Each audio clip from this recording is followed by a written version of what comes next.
Hey guys, welcome back to Contest Prep University. We are in episode 2 of our Maximizing Your Metabolism series. I'm Joe Klemczewski with Adam Atkinson.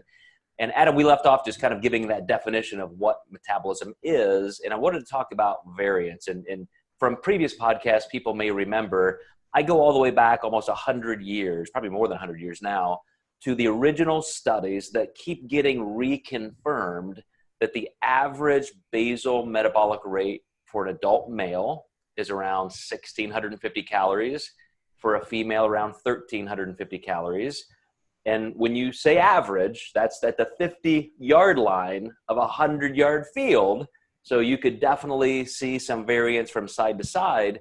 And you were ending with a couple stories, and I've got a couple of my own where, you know, somebody who was pretty sedentary, female, above 40, hypothyroid, you know, this is kind of a generalization, a persona type, but I've seen people like that have to go below 1,000 calories a day. They lose weight just fine. They're happy. That's enough food for them. And then they can titrate back up to maintenance levels and maintain that.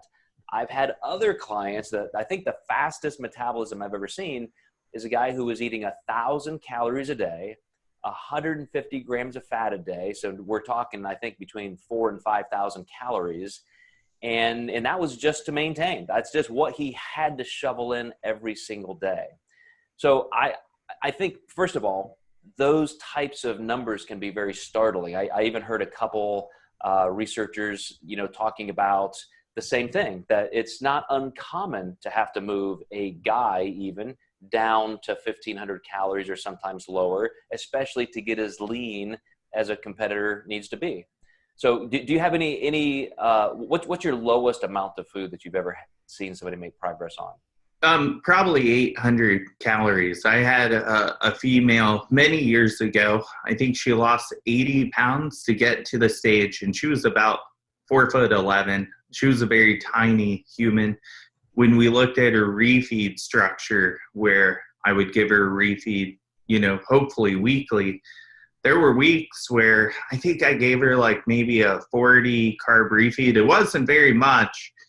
And she would store that refeed until like Friday. So we started doing every other weekend because it was like, you're going to store this glycogen and now it's going to take you a week to burn that off.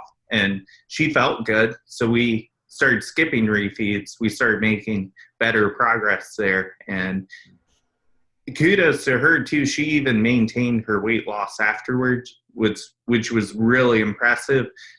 To go that low and then have the willpower to stick to your diet. But she was very low, probably my lowest, and that's been probably 4 or 5 years ago. And what I would love for people to take away from this is that there is just absolutely no standard. Again, even if you pick a mean, an average, you still have 50% in either direction that you could skew the scale. And so the easiest thing to do is to track so accurately, so objectively, knowing exactly what your intake is. And then just like you're, you know, calculating anything else, your miles per gallon in your car, you're just doing the math and you're saying, okay, this is how many calories it takes me.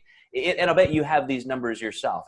If I needed to start a diet right now, Adam, and I wanted to lose 1 pound a week, I can tell you exactly what I need to eat to do that, because I have that experience. I've tracked my food. I know what to do. You know, how about you? Are you in the same boat? And I'm dieting right now as well. And it was, I always wish it was more than what it was, but the facts are true. And even treating myself as a client is hard sometimes. But, you know, when I was younger, I used to be able to always eat over 300 carbs and maybe over 70 fats. And I've noticed for me personally, I really can't have that many fats for me. The carbs really aren't that big of an issue, but the moment I start having too many fats, and like especially if they're saturated, it just really hangs on me more than when I was in my 20s.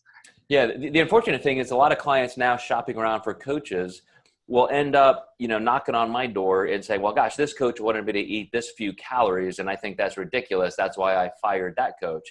And I said, well, what happens if you eat more than those calories? Oh, I gain body fat. So then all of a sudden it's my metabolism, and that's somebody else's fault. And I'm coming to you to fix that, which again, as we went over in episode 1, is incredibly genetic, you know, to the tune of 40 to 50,000 different coded genes in your DNA.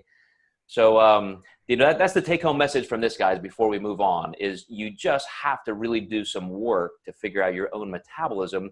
In the next few episodes, Adam and I are going to get into exactly what you can control, what you can do to maximize your metabolism.